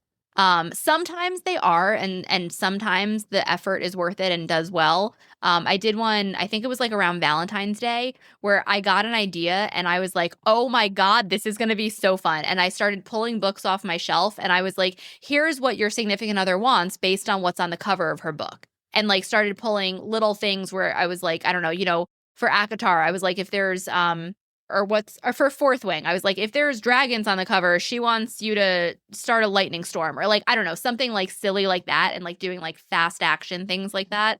And that was kind of fun. And I feel like I don't do enough book recs in that sense. So I guess I would like to do that. I feel like I've expanded outside of just bookish stuff. I feel like I am my own personal brand, which is awesome. And I am glad for that because it feels more authentic to me. But I don't want to forget my roots, and I am a book girly at heart, so I kind of want to be a little more conscientious in the bookish space. But yeah, I also like just talking to the camera and doing my fucking 3x speed when I'm just yapping nonstop. And Steven will give me crap for that. He's like, you just open your mouth and full sentences come out. And I'm like, Steven, I have the first 2 sentences planned, and then it's a surprise to all of us what comes next. And I just see what happens. It's hilarious. Oh my Yeah. gosh. Okay. I was thinking about this a little bit, and I think for me, our content is largely clips from the show or show driven. And I really liked what you said earlier, Nicki, that establishing a brand or a niche is good, but we are people beyond that. Michelle and I have so much more beyond that. And I think even we post some millennial content, but I think leaning even more into generational humor with books. I think leaning more into our day-to-day, get ready with me for X, Y, and Z. This is what our life actually looks like running the show and all the work that goes into it. We often don't talk about that on the show. The amount of things that we just talked about in this interview, which was a huge reason why we wanted to have you on the show, was related to building a brand or trademark related things or a business or what's a safe thing to do when you're starting out or what are all those things. We don't do any content about that. And I'm not saying we want to specifically get into it, but I do think we get enough smaller podcasts that reach out to us that I think there could be a value in talking about that.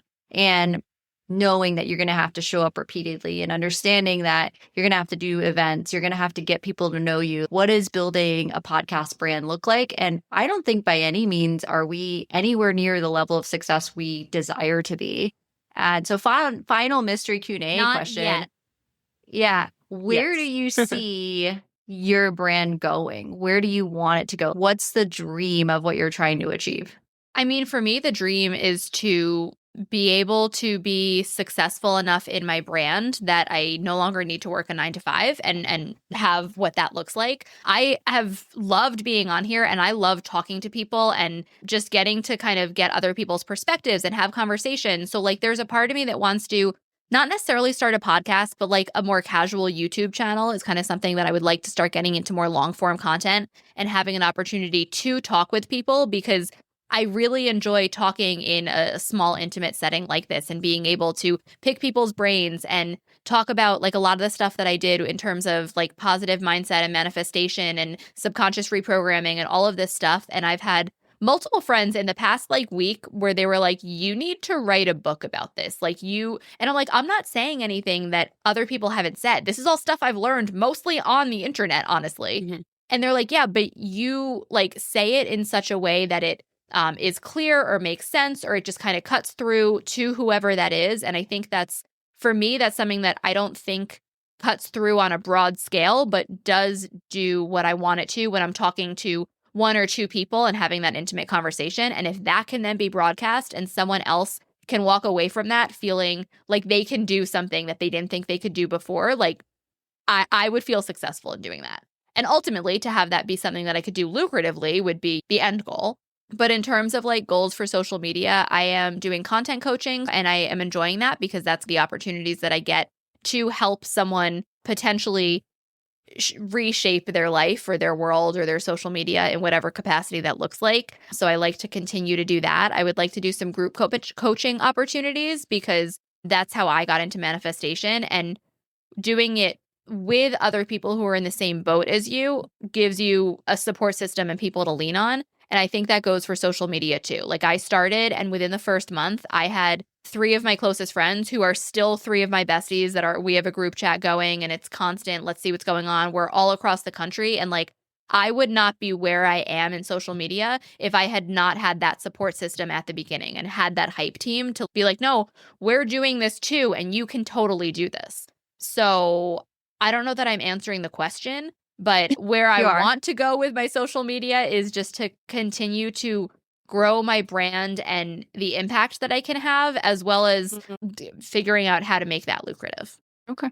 Yeah. All right. Nice. And what about you guys? Where do you see Book Club After Dark going? I'll let Michelle go like- ahead first. I feel like same in terms of being able to do this full time, because we both have full-time jobs, and then we get home, we have the kids, and it's just a lot, and this takes a lot of time, and we would love to be able to just have the show, and that's what we do.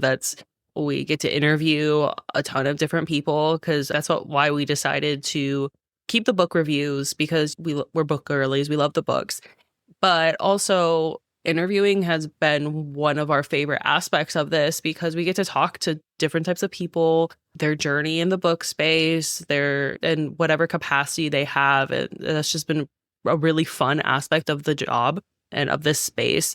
So we definitely would love, or at least I would love, for this to just be full time. And hope one day it'll be one day we'll be able to do that. So yeah, and echoing Michelle's sentiment too is I think part of this is having a creative outlet that we haven't had in a long time, and that's been really enjoyable. Check that box. One big vision goal idea that I have would be to do some kind of event where we partner with you. We've got social media coaching that we're doing as part of this retreat. We're partnering with, or we do some kind of retreat that's book club after dark thing, or a cruise or a trip or something. That would be like an immediate, really cool goal to eventually do something like that, where we've built up enough of a space to do something like that. But really broad goals as we reach a peak where we've done so well that we have such an impact that I would love to give back to library deserts, or give back to spaces that don't have access to books, or galas that, help donate to libraries to give them more resources. Those would be really cool goals to be able to give back into healing my inner child mindset of like, how can I give creatively there, and what would make little girl Danny happy. And to see, I think being in a creative space and having something like that has been a dream so far. And even now, just where we've grown has just been really enjoyable. But of course, you're doing it because you have a dream of getting somewhere hopefully big, and that you see like all the things that you gain from it. And maybe that changes day after day. And that's okay. I don't think you have to have, even just to get started, Nicki, to your point, you don't have to have an astronomical, I want to do something crazy with it. You can just wake up one day and just start because you want to gain more confidence. And there's no other goal. That is the goal. And that's totally fine. So I think some of the stuff we've already achieved. Do we have a vision board of something bigger maybe in our minds? Yeah, I think so. I think it's important. Yeah, I can't wait to see where it goes. Yeah. Yeah. What's driving you? Why are you doing it? To be able to if you don't know answer to your that. why, you got to rethink that a little. Also, you said something about going to a gala, and I, at one point, like very early on when I kind of discovered manifestation, I had this idea of like, I don't know what my future is going to look like, but one day I'm going to be invited to a charity gala for my checkbook. That's like a bucket list. I want that kind of fuck you money that I'm like, I want to be able to go do that and to be invited for my checkbook, because I am someone who has the money to do it and the funds to do it and is capable of doing it, and the desire and drive to go and offer funds to people in whatever good reason that's going to be. Mm-hmm. So putting that out there into the universe now. We're going together too. It's going to be the Book Club After Dark Gala. We've got this. Oh, yeah. All right, Mm-hmm. let's do there it. Yeah, in partnership with who knows who. All right, awesome. Great. Thank you, Nicki, for being on the show with us. Thank you so much. Fantastic. Thank you guys for having me. This has been awesome. I have so enjoyed the conversation and the broad spectrum of topics that we have covered. This has been amazing. Thank you guys. No, of course. Before we wrap up, let's talk about what's coming up next on Book Club After Dark. Yes. Next week, we are going to be reviewing Harvest Season by the one and only Brynn Weaver. We're looking forward to talking all about that with you. And join us for that. We're excited. And also, before we wrap, Nicki, can you remind everyone where they can find you, whether they want to just follow your socials or reach out to you for any sort of coaching? Yeah, so I am on every social media platform at Nicki Kupps Reads, or if you want to reach out to me, you can find me. All of the links are at nikkikupps.com. So pretty easy. Awesome. Okay. So don't forget, we want to hear from you. If you have thoughts on anything that we talked about today, because it was a wide variety of topics. A lot. Yes. Or suggestions for future reads, drop a comment below or message us on one of our social media platforms at Book Club After Dark Pod. Show us your fan art theories or anything bookish you'd like to share. Yep. And you can also visit our website, arc.co, to stay up to date on our cozy content and check out our merch.